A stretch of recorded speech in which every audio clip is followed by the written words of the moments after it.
Thaipusam is an extreme religious festival that's celebrated by the Tamil Hindus who self-mutilate to pay penance. We joined 2 million Hindus on a gruelling Thaipusam pilgrimage. Our destination was the Batu caves where the extreme ceremonies take place, but to get there we had to walk for 12 hours through the night.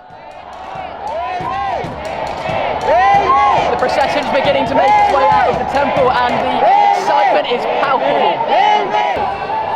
It looks like our 13-kilometre walk to the Batu caves has begun.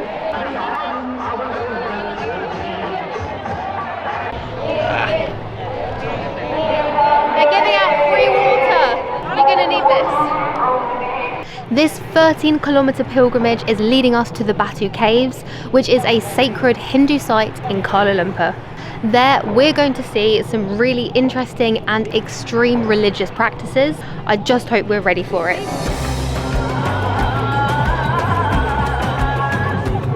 Do you do this every year?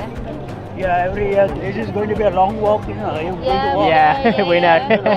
We will do it, we'll do it, Izzy's made a new best friend. He's 79 and he's doing this walk.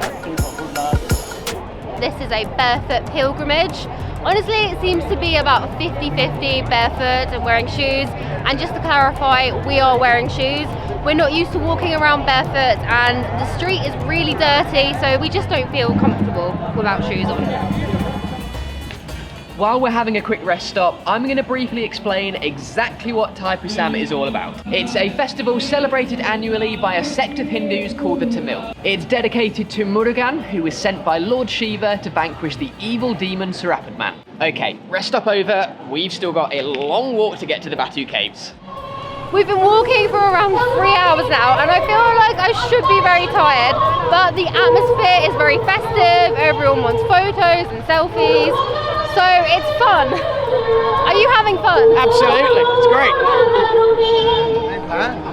Yes, please. Thank you.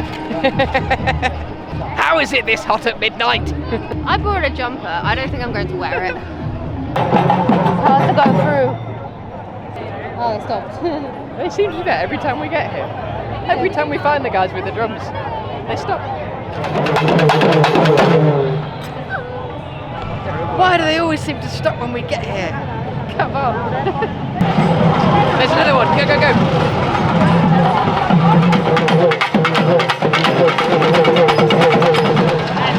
Yes.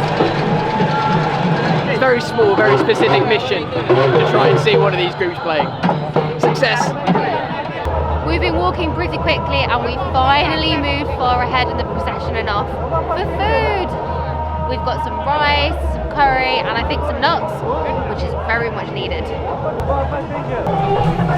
Okay, so we're about 4.5 hours in and honestly at this stage I'm feeling a lot stronger than I thought I would.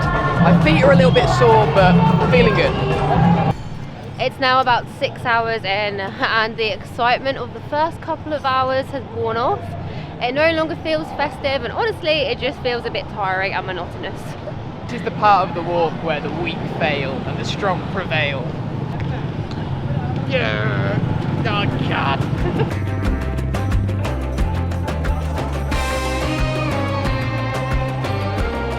8 hours in and we've realised we are the only white people doing this and we're pretty sure the only non-Tamils. So that begs the question, why are we doing this? Why are we doing this? I asked that question a long time ago.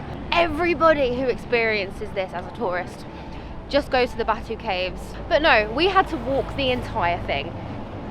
At least I've been blessed. I am really struggling to stay motivated. The lack of sleep is hitting me hard.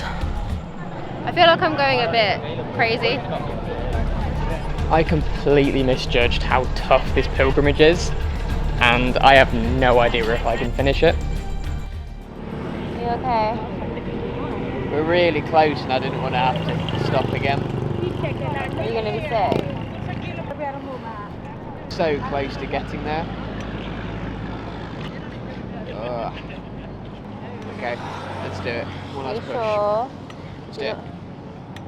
This has kind of been what we expected, And it's not really a complicated thing that we're doing, it's literally walking from A to B. But it has just been tough, like really physically tough. But as we're approaching the Batu caves, I'd do it again, honestly. I'd do it a second time around. What about you?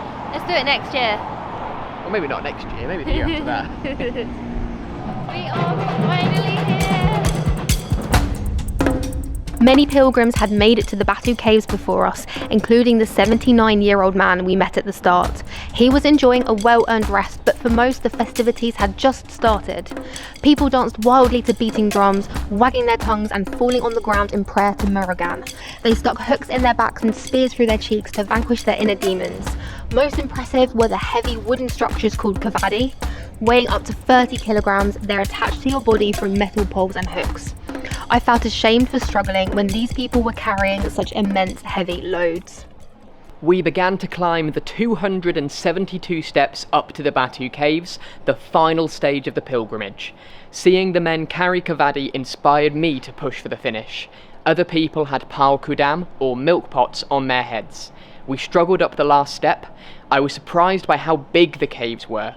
Their cavernous roof stretched over a small, colourful temple at the back. People made their offerings and set their burdens down with a sigh. I felt the utmost respect for them. They'd walked through the pain and completed the pilgrimage of Thaipusam. Since we've been at the Batu caves, seeing everything that's been going on has really kind of taken me out of my own experience here. It's become much less about our journey getting here and a lot more about all the devotees and seeing what they put themselves through physically in order to take part in this celebration is so much more powerful, I think, than anything we could have done. It has been a real culture shock as well, because we're not used to seeing really kind of extreme religious practices in that way. And you can tell just how much this means to people as a faith, really, which is quite inspiring.